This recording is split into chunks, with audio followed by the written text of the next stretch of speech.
السلام علیکم۔ آج میں آپ کے پاس ایک وظیفہ لے کے حاضر ہوا ہوں کہ انسانی زندگی میں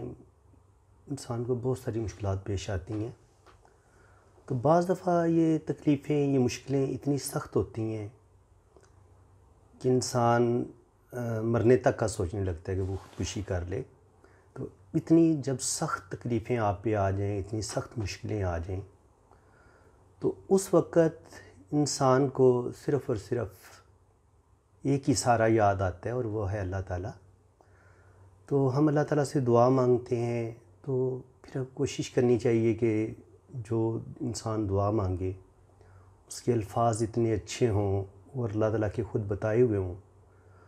تو وہ اللہ تعالیٰ ان الفاظ کو پسند بھی کرتا ہے، ان الفاظ کے صدقے آپ کی دعا کو بھی قبول فرماتے ہیں۔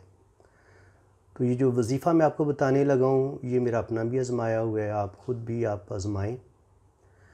اللہ نہ کرے اگر کسی پہ بہت زیادہ مصیبتیں آ جائیں، بہت زیادہ مشکلیں آ جائیں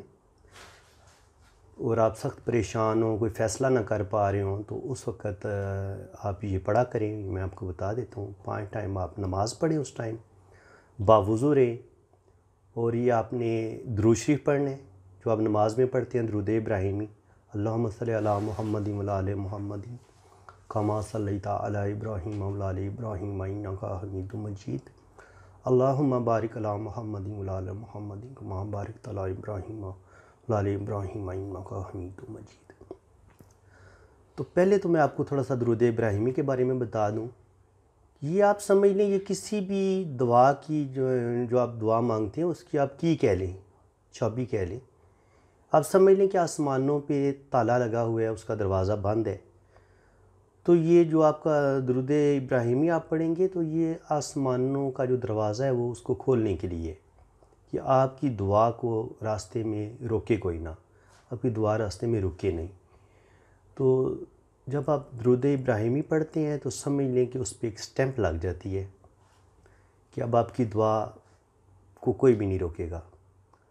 تو نبی پاک نے فرمایا کہ جب بھی آپ دعا مانگو، اول اور آخر آپ درود ابراہیمی پڑھو۔ سب سے بابرکت درود تو بہت زیادہ بتائے ہیں علماء نے، لیکن جو اللہ تعالیٰ نے بتایا جو ہم نماز میں پڑھتے ہیں، تو سب سے افضل درود جو ہے وہ درود ابراہیمی ہے، کیونکہ اس میں ہم حضرت ابراہیم علیہ السلام پہ درود پڑھتے ہیں، اور پھر ساتھ ہم حضرت محمد صلی اللہ علیہ وسلم پر درود پڑھتے ہیں، حضرت ابراہیم کی آل پر درود پڑھتے ہیں، حضور صلی اللہ علیہ وسلم کی آل پر ہم درود پڑھتے ہیں۔ تو اس درود کی بڑی برکتیں ہیں، اور اس درود کی برکت سے ہی اللہ تعالیٰ ہماری ہر دعا کو قبول فرما لیتے ہیں۔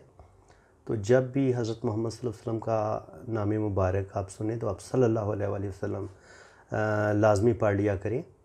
تو اب آتا ہوں اس وظیفے کی طرف جو آپ نے درود ابراہیمی کے بعد پڑھنے،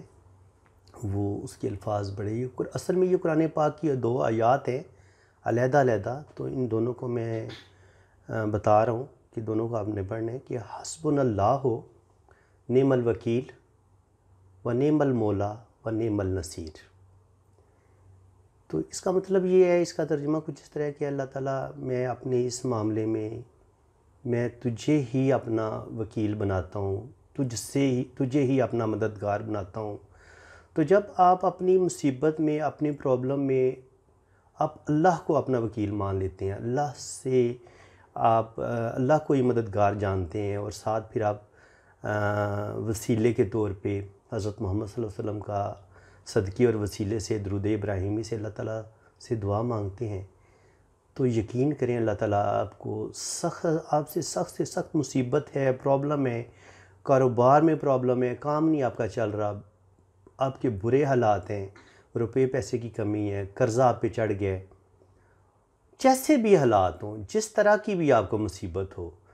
تو آپ یہ پڑھیں حسبنا اللہ نعم الوکیل۔ یہ آپ یاد کر لیں، کوشش کریں کہ اس کو زبانی یاد کر لیں آپ، حسبنا اللہ نعم الوکیل و نعم المولا و نعم النصیر۔ یہ آپ نے اس وقت تک پڑھتے رہنا ہے جب تک آپ کی وہ مصیبت ختم نہیں ہو جاتی۔ تو میں نے تو آزمایا ہوا ہے کہ تقریباً 1 منتھ کے اندر اگر آپ پڑھیں تو جتنی مرضی آپ پہ بڑی سے بڑی مصیبت آئی ہو، وہ اللہ تعالیٰ آپ کی پرابلم یوں ختم کرے گا کہ آپ کو یقین ہی نہیں آئے گا کہ میں اتنی سخت مصیبت میں تھا اور اللہ تعالیٰ نے میری اس طرح مدد کی ہے۔ تو یہ ایک خوبصورت وظیفہ تھا، ایک خوبصورت دعا تھی جو میں نے آپ کے لیے آپ کے ساتھ شیئر کی ہے۔ اپنے لیے بھی دعا کریں، میرے لیے بھی دعا کریں کہ اللہ تعالیٰ ہم سب کو مشکلوں سے، تکلیفوں سے، پریشانیوں سے بچائے۔ یہ مشکلیں اور تکلیفیں ہوتی تو اللہ تعالیٰ کی طرف سے امتحان ہیں، لیکن امتحان جب آ جائے تو پھر آپ صبر کریں، اور صبر کا مقابلہ آپ نے نماز کے ساتھ کرنا ہے، اور ساتھ جو میں نے آپ کو وظیفہ بتایا ہے یہ آپ پڑھیں۔ انشاءاللہ تعالیٰ زندگی میں کوئی مسئلہ نہیں رہے گا، کوئی پریشانی نہیں رہے گی۔ اجازت چاہتا ہوں۔